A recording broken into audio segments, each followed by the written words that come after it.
हाँ जी, welcome again.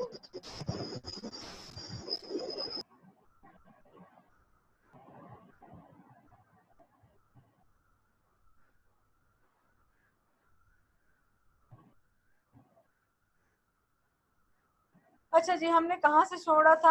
आप लोग मुझे सुन रहे हैं? आवाज आ रही है सबको?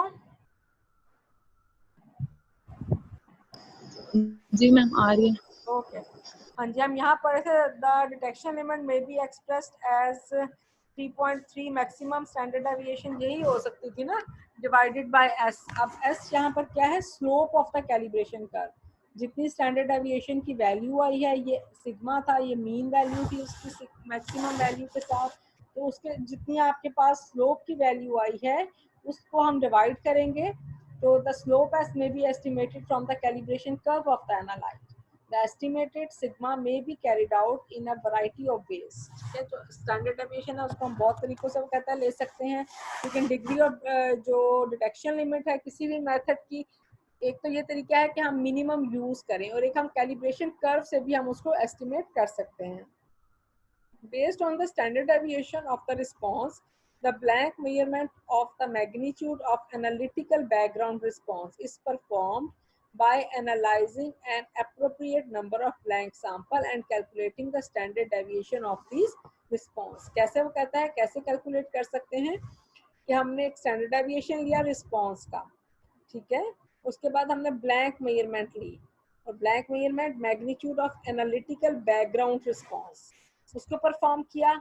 अप्रोप्रिएट नंबर ऑफ, यानी कि ये भी कम से कम appropriate number of 2 to 3 blank samples use करेंगे, और फिर हम उसका स्टैंडर्ड डेविएशन कैलकुलेट करेंगे। उसकी बेस पे भी हम लिमिट ऑफ डिटेक्शन डिटरमिन कर सकते हैं। Secondly, वो कहता है कि when determining the data from the calibration curve, a specific calibration curve should be studied using sample containing an analyte in the range of DL। ठीक है ना, डिटेक्शन लिमिट की रेंज में हमने जो कैलिब्रेशन कर्व ड्रॉ करनी है, वो कहता है वो कैलिब्रेशन कर्व ड्रॉ करने के लिए भी हम उस पूरी रेंज को, जिस तरह भी हमने कहा कि एचबी की जो रेंज है हीमोग्लोबिन चेक करना है, तो वो रेंज क्या है 2 से 18, वो हम पूरी कैलिब्रेशन कर्व कंप्लीट उस पर ड्रॉ करें। ठीक है, फिर हम उसका रिग्रेशन डिटरमिन कर लें। The residual standard deviation of the regression line or the standard deviation of y-intercept of regression line may be used as the standard deviation, और उससे हम range of the detection limit determine कर सकते हैं। तो detection limit आपको clear हो गया क्या है? लोवेस्ट कंसंट्रेशन जो कि सैंपल की हम डिटरमिन कर सकते हैं, और उसको हम कैलिब्रेशन कर्व से भी कैलकुलेट कर सकते हैं। नॉन इंस्ट्रूमेंटल एनालिसिस में हम विजुअल बेसिस पर हम उसको कैलकुलेट या ऑब्जर्व कर सकते हैं। तो लिमिट ऑफ क्वांटिफिकेशन क्या है, क्या डिफरेंट है? लिमिट ऑफ क्वांटिफिकेशन वो था मिनिमम वैल्यू, ये मैक्सिमम। लिमिट ऑफ क्वांटिफिकेशन क्या है? Concentration level above which the concentration can be determined with acceptable precision. ठीक है, कि मैक्सिमम वैल्यू, देखिए यहाँ से हमने कहा था, मैक्सिमम वैल्यू हमने क्या कहा कि ये वैल्यू कितनी जा रही है 20। अब अगर इसमें लीनियरिटी, इस मेथड के बाद लीनियरिटी 20 ppm के बाद लीनियरिटी अगर खत्म हो जाती है ना, यहाँ पे वो स्टैंडर्ड आपके पास लीनियर कर्व की बजाय थोड़ा सा यहाँ पे ऐसे एक स्ट्रेट लाइन आ जाती है, तो क्या होगा कि लीनियरिटी का जो कंडीशन है वो पूरी नहीं हो रही। ठीक है, लीनियरिटी की कंडीशन पूरी नहीं, इसका मतलब है यहाँ इससे आगे तो मेथड जो है वो वैलिडेट है ही नहीं। ठीक है ना, तो क्वांटिफिकेशन के लिए क्या करना है, क्या हमने, वो कहता है कि जो हमने एक्सेप्टेबल, जिस एक्सेप्टेबल प्रिसीजन पे कहा कि ये मैक्सिमम उस पे लीनियरिटी शो करता है, हमने उसको भी डिटरमिन करना है। Standard deviation is less than 10 to 25% and accuracy. दोबारा इसको एक दफा देखिए क्या कहा है उसने। It is the concentration level above which the concentration can be determined with acceptable precision, usually relative standard deviation less than 10 to 25% and accuracy। वो वैल्यू जहाँ पे हमें बिल्कुल प्रिसाइज और एक्यूरेट वैल्यू डिटरमिन रहेगी, उस रेंज को हम, वो उस अपर लिमिट को हम जो है वो क्वांटिफिकेशन लिमिट कहेंगे। Several approaches for determining the quantification limit are possible depending on whether the procedure is non instrumental और इंस्ट्रूमेंटल। पहले जो तरीका उसने बताया है is evaluated based upon the visual evaluation which is a type of non-instrumental. Use this method. It is determined by analysis of sample with known concentration of the analyte and by establishing the minimum level at which the analyte can be quantified and acceptable accuracy and precision. कहता है कि हमने उस पे करना है कि उस वैल्यू को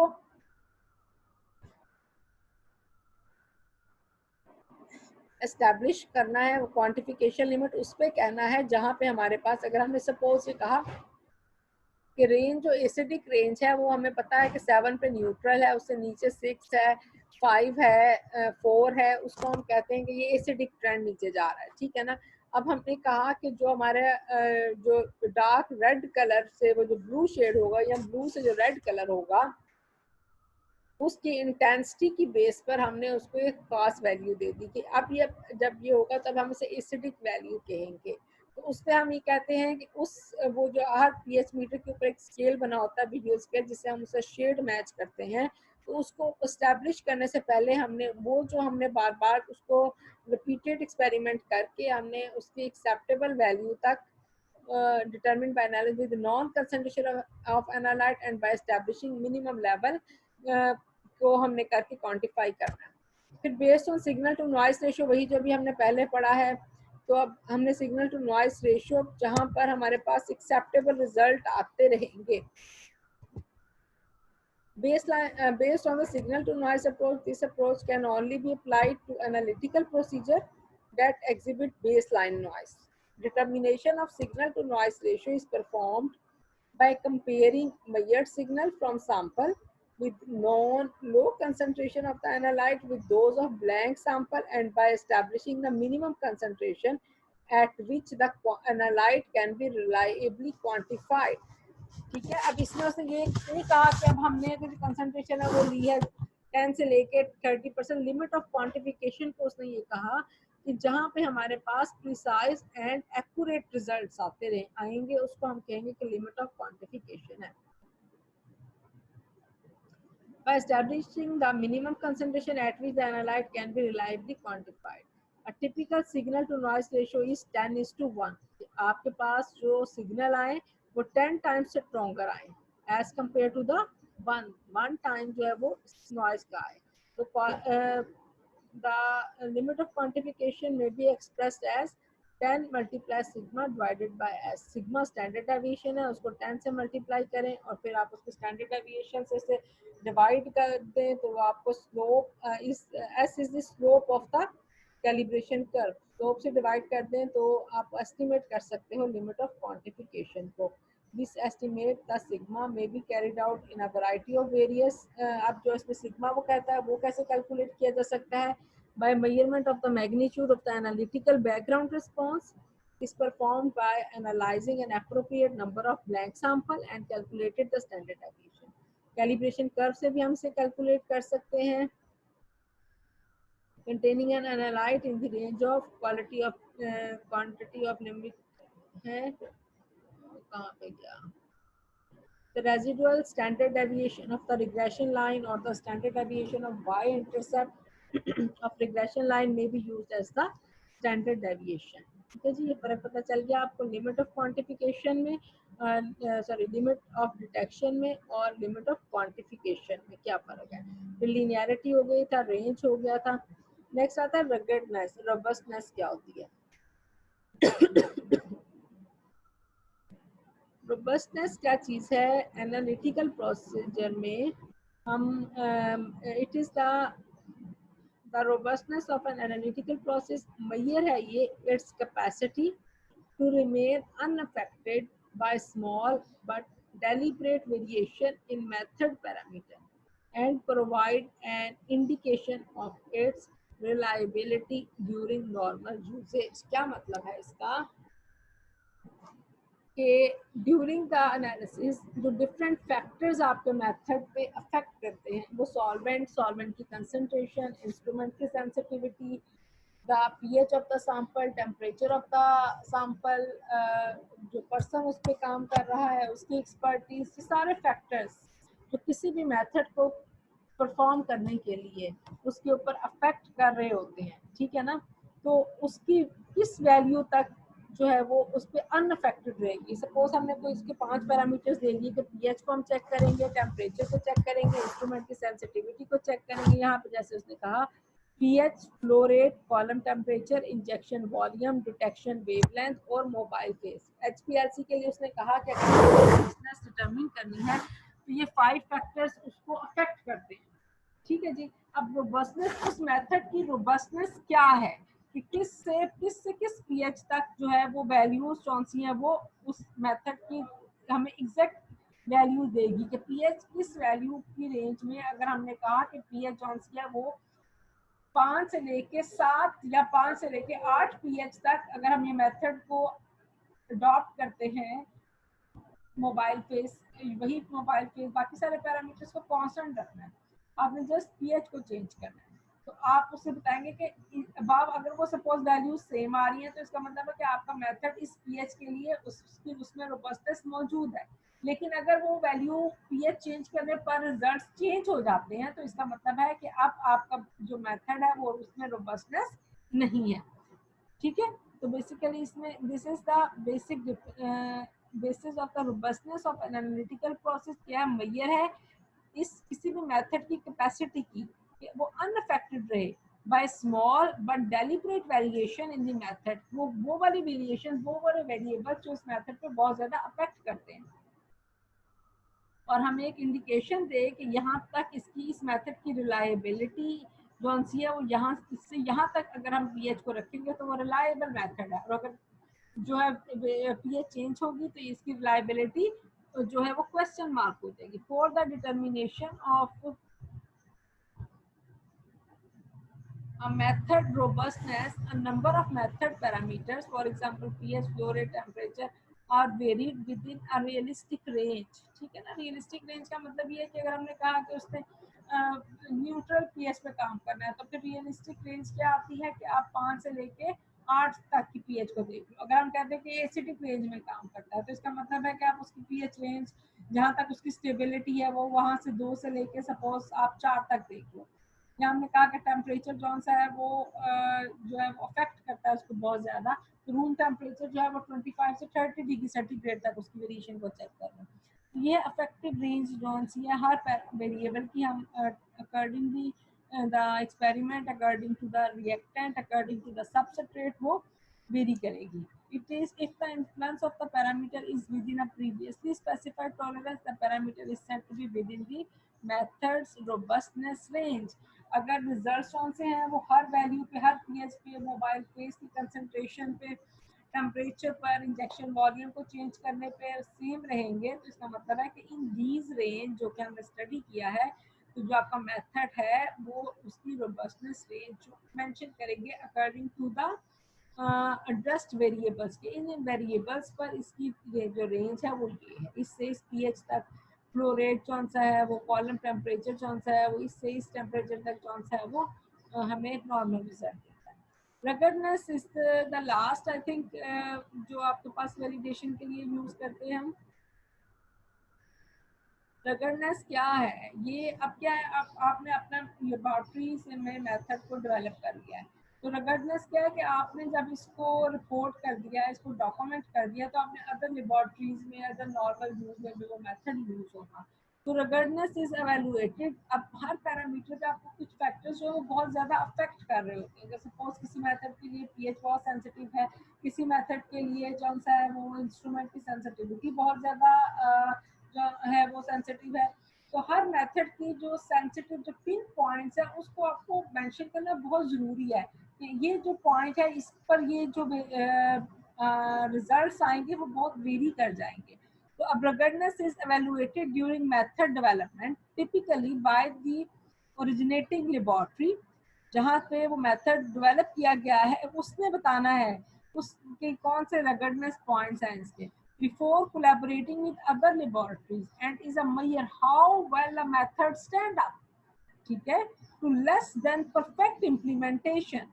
In any method there will be certain stages which if not carried out with sufficient care will have a severe effect on method performance and may even result in complete loss of the activity of the method। These stages should be identified। ठीक है। अब कुछ points के, suppose अगर आपने पर्पुलर आप determine कर रहे हो तो उसका पॉइंट ये है कि आपने उसके अंदर जो थिलेटर ऐड करके फिर आपने उसको डार्क में रखना है 15 मिनट के लिए, ताकि वो कलर अच्छे से डेवलप हो जाए, उसकी इंटेंसिफाई होकर हम उसको मेजर कर सके कलरीमीटर से। लेकिन अगर आप उसे वो डार्क में नहीं रखेंगे, ठीक है, जो कलर डेवलप होगा आफ्टर 5 to 7 मिनट्स, अगर आप उसको नहीं 15 मिनट डार्क में रखेंगे तो आपका पूरा मेथड जो है वो फेल हो जाएगा। या आप उसको 2 मिनट रखेंगे या उसको 3 मिनट रखेंगे, क्योंकि उससे तो develop he after 5 to 7 minutes होना उस कलर, ठीक है ना।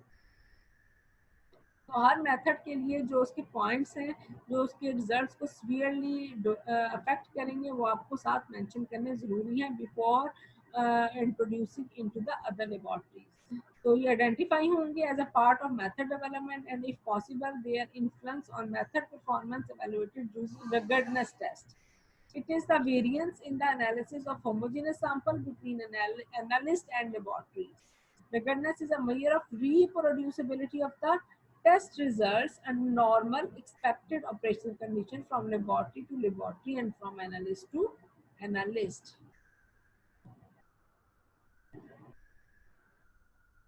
As we discussed, method development of HPLC, after developing a method, it needs proper validation, and after the above mentioned parameters are studied for this developed method. ठीक है जी। तो ये सारे मेथड्स को आपने कोई भी अगर एचपीएलसी का, ये चूंकि पेपर था एक जिसमें एचपीएलसी के मेथड को वैलिडेट किया गया था, तो ये सारे पैरामीटर्स को आपने फॉलो करके फिर आपने कहेंगे जी ये हमने मेथड डेवलप किया है और ये इसकी वैलिडेशन टेस्ट कौन से हैं, जो है वो ये 3 4 5 6 7 कितनों पे ये अब पूरा उतर रहा है और किस पे पूरा नहीं उतर रहा, वो सारे आप डॉक्यूमेंट करेंगे। तो that will help you to develop the method. Validation characteristics, WHO क्या कहता है? There are number of analytical methods used for examination of pharmaceutical material. All the characteristics referred above will need to be considered in all cases. कहते हैं हर cases में ये सातों के parameters पूरे होना जरूरी नहीं है, ठीक है। ब्रॉडली कैसे उसने क्लासीफाई किया है? क्लास ए में इसने कहा कि test designed to establish identity whether of bulk drug substance or of particular ingredient in the finished dosage form. Class B के लिए ये इसने यहाँ पे टेबल दिया हुआ है, class A, class B, class C, class D. WHO ने जो मेथड्स हैं उसको 4 कैटेगरीज में डिवाइड कर दिया। उसने कहा कि जो क्लास ए के कंपाउंड्स हैं, जो टेस्ट हैं, मेथड्स हैं, उसमें एक्यूरेसी बेशक ना हो, लेकिन प्रिसीजन, रोबस्टनेस, लीनियरिटी और जो सेलेक्टिविटी जरूर होनी चाहिए। जो आपकी क्लास बी के टेस्ट हैं जहाँ क्वांटिटेटिव टेस्ट आएंगे या लिमिट टेस्ट आएंगे, तो क्वांटिफिकेशन टेस्ट में रेंज को हम स्किप कर सकते हैं क्योंकि वो आपकी लीनियरिटी से भी कवर हो जाएगी, लिमिट ऑफ डिटेक्शन से भी कवर हो जाएगी, बाकी सारे पैरामीटर्स का पूरा होना जरूरी है। जबकि लिमिट टेस्ट में क्या है, आपके पास बेसिकली रोबस्टनेस होनी चाहिए। लिमिट टेस्ट क्या आपने अगर बताना है कि हाँ जी कहाँ से कहाँ तक इसकी लिमिटेशन जो है मेथड की है, तो और उसके अलावा सिलेक्टिविटी और लिमिट ऑफ डिटेक्शन का होना जरूरी है। क्लास सी के लिए कौन से हैं, वो आपके पास रेंज बेशक ना हो और लिमिट ऑफ डिटेक्शन और क्वांटिफिकेशन बेशक ना हो। डी के लिए आपके पास again limit of detection, quantification और रेंज में भी मिसिंग, ठीक है जी। ये आते हैं डब्ल्यूएचओ के parameters. For all these classes given by WHO, characteristics that should be considered for them are given in table 2. USP United state pharmacopoeia क्या कहता है? वो कहता है, अब कैसे वो वेरी करते हैं, ये नीचे वाला टेबल जो यूनाइटेड स्टेट फार्माकोपिया का है, उसने भी 4 हिस्सों में ही सारे टेस्ट को फार्मास्यूटिकल इंडस्ट्री में जो होते हैं यूज स्टार में कैटेगराइज किया है। और उसने ये फिर थोड़ी सी वेरिएशन है, ये कहता है कि डिटेक्शन और क्वांटिफिकेशन बेशक ना हो, जो इसने भी ये कहा था, ठीक है। और उसने कहा था कि एक्यूरेसी भी जरूरी, लेकिन इसने कहा नहीं एक्यूरेसी मेंशन करना जरूरी है। फिर इसने कहा क्वांटिफिकेशन टेस्ट में आपके पास लिमिट ऑफ डिटेक्शन बेशक ना हो, और इसने क्या कहा था कि रेंज बेशक ना हो। लिमिट रेट क्या है कोई पता नहीं है किसी भी टेस्ट में, देखा डिटेक्शन और क्वांटिफिकेशन पता होना जरूरी है। और कैटेगरी 3 में वो कहता है प्रिसीजन सी है वो जरूरी, ठीक है। ये था यूएस की फार्माकोपी और डब्ल्यूएचओ की गाइडलाइंस के कौन कौन से मेथड्स उनसे वो जरूरी है। लास्ट होता है रीवैलिडेशन। रीवैलिडेशन क्या है? Means the repetition of the validation process, कि आपने उसको रिपीट करना है, रीवैलिडेट करना है, ठीक है। और revalidation is necessary whether a method is changed and the new parameter is outside the opening range. Process and procedure should undergo periodic critical reevaluation करनी पड़ती है उसकी to ensure that they remain capable of achieving the intended result. If at later the stage these manufacturing instructions are intended to be changed, it is necessary to check document possibility, show through validations that this change has no effect on the product quality.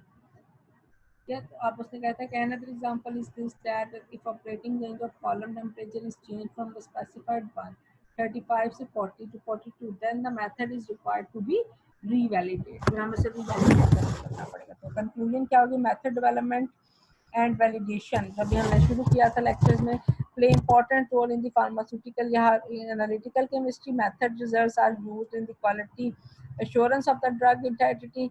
Validating a developed method is important as it is meaningless if the method cannot be reproduced. Validation is always a balance between cost, risk, technical possibilities. Therefore, strong training will ensure successful method development and validation. And this is the end of the method and validation. ठीक है जी. अब आपने ये पढ़ने के बाद हम इसको ऑटोमेशन को देखेंगे. ऑटोमेशन का 2 लेक्चर्स होंगे. देन वो सिलेबस विल बी दिया. ओके. Yes ma'am. चलिए, थैंक यू जी आपका. और अभी आप में से किसी ने 5 मिनट है हमारे पास, अगर कोई कुछ पूछना चाहता है पेपर के बारे में. अभी भी आपके पास दो जौन सी हैं वो असाइनमेंट्स हो गई हुई हैं. आपने देखा है कि आपको 2 असाइनमेंट्स जो हैं वो उनको एवेल्युएशन की जाएगी और आपको मिड के मार्क्स मिलेंगे और एक आपको असाइनमेंट और दी जाएगी और वो आपको उसमें आपके सेशनल मार्क्स जो 12 नंबर है वो मिलेंगे. ठीक है. तो इसके लिए मैं टॉपिक आपको यही जो हम पढ़ रहे हैं ना, आपके जो रोल नंबर वाइज हैं. CR कौन है आपका? GR कौन है? विकास और Ishfaq. Are you present? Ishfaq और Waqas, do you listen me? Yes ma'am. अच्छा, आप लोग ना अपना ये व्हाट्सएप पे मुझे ना अपने रोल नंबर क्लास के, ठीक है, नाम Yes, आगे ma'am. स्टूडेंट के लिखकर तो व्हाट्सएप करो. मैं फिर आगे आपको ना एक टॉपिक लिख के देती हूँ. आप लोगों ने मुझे उस पर पावर पॉइंट पे प्रेजेंटेशन बना के देनी. ठीक है. Okay ma'am. तो वो प्रेजेंटेशन की बेस पर, क्योंकि आपका नंबर स्टूडेंट कम है, तो वो मैं आपको जो सेमेस्टर वर्क है वो प्रेजेंटेशन की बेस पर आप मुझे वो भी बाद में ईमेल कर देना. प्रेजेंटेशन बनाएंगे आप लोग पावर पॉइंट पर और उसमें प्लेजरिज्म नहीं होनी चाहिए क्योंकि वो चेक की जाएगी. और ओके मैम. नहीं है पूरी, और वो टॉपिक मैं आपको लिख दूंगी, आपने उन पर ही पावर और साथ नीचे रेफरेंस जरूर दिखने हैं. ठीक है. 7 रेफरेंसेस आपने एक फोल्डर में, हर स्टूडेंट ने खुद से कौन सा है वो फोल्डर बना के उसके अंदर आपकी पावर पॉइंट की प्रेजेंटेशन हो और जो मटेरियल जहाँ से आपने कलेक्ट किया है. ठीक है. कोई PDF है, कोई बुक है, कोई बुक भी अगर आपको चाहिए तो जी लाइब्रेरी का आपको पता है नो मैम. से बुक्स डाउनलोड होती हैं. आपने बुक कोई डाउनलोड नहीं की अभी तक, किसी और कोर्स की भी नहीं की? मैम देख लेंगे. चले, मैं आपको उसका ईमेल भी वो जो सेंड कर देती हूँ, व्हाट्सएप कर देती हूँ कि उससे आप बुक्स भी डाउनलोड कर सकते हो. ठीक है ना, जो भी आपको लगता ओके है. मैम. ठीक है. फिर आप ठीक है ma'am. then you are able to prepare your slides for the third assignment. अब मैं आपको बस 1 या 2 लेक्चर ऑटोमेशन के और दूंगी, फिर आपका सिलेबस सारा कवर हो जाएगा. ठीक हो गया? Okay ma'am. चलिए, थैंक यू जी. अल्लाह हाफिज. Take care. अल्लाह हाफिज़ मैम. अल्लाह